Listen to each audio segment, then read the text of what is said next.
அனைவருக்கும் வணக்கம். நாம் இன்று பேச போகிற தலைப்பு தமிழின் வளமை, செழுமை, அழிமை இதை பற்றி பேச போகிறோம். தமிழின் வளமை என்றால் எல்லா மொழிக்காரர்களும் குழந்தை பிறந்த பிறகுதான் தன் தாய்மொழியை சொல்லிக் கொடுப்பாங்க. ஆனால் தமிழங்க நாங்கள் மட்டும் குழந்தை கருவில் இருக்கும்போதே அதுக்கு எங்கள் தமிழோட வளர்ச்சியை சொல்லிக் கொடுப்போம்.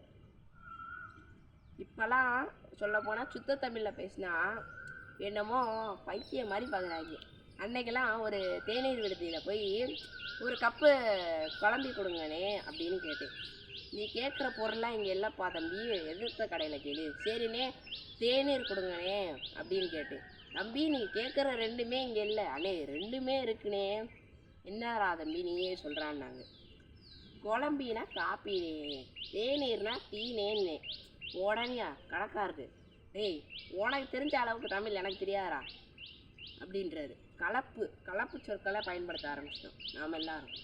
இன்றைய காலகட்டத்தில் எல்லா பெற்றோர்களும் பிள்ளை ஆங்கில வழி கல்வியில் படித்தால் பெருமை, தமிழ் வழி கல்வியில் படித்தால் மிகவும் தாழ்மைன்னு நினைக்கிறாங்க. ஏன் ஆங்கிலம்ன்றது பெருமையாக இருக்கும். ஆங்கிலம் அறிவல்ல, அது வெறும் மொழியே. ஒரு குழந்தைக்கு தேவை தாய்ப்பால், ஒரு மாணவனுக்கு தேவை தாய்மொழி கல்வி தான் தேவை. எல்லாரும் நினைக்கிறாங்க இங்கிலீஷில் படித்தா வேலை கிடைக்கும் ஈஸியாக, தமிழில் படித்தா வேலை கிடையாது, தமிழ் மீடியத்தில் சேர்த்தோம்னா பிள்ளைய பெருமையாக காட்ட முடியாதுன்னு. வெளிநாட்டில் பிச்சை எடுக்கிறவங்க கூட இங்கிலீஷில் தான் பேசிகிட்டு இருக்கியான். பிச்சை எடுக்கிறவங்க கூட காய்கறி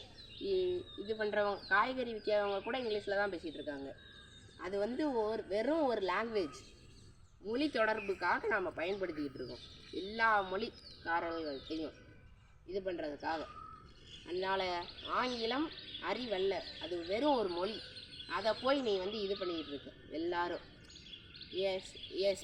என் பஞ்சு ஓ மொழியில் அது எஸ்போர்ட்டு ஸ்பாஞ்சு, என் கட்டுமரம் ஓ மொழியில் அது கட்டுமரான், என் கலாச்சாரம் ஓ மொழியில் அது கல்ச்சர். அவ்வளவுதான். தமிழ் பிச்சை போட்டது தான் ஆங்கிலம் வந்துச்சு. எல்லாரும் புரிஞ்சுக்கிட்டு குழந்தைகளில் தமிழ் வழி கல்வியில் சேருங்க. நன்றி, வணக்கம்.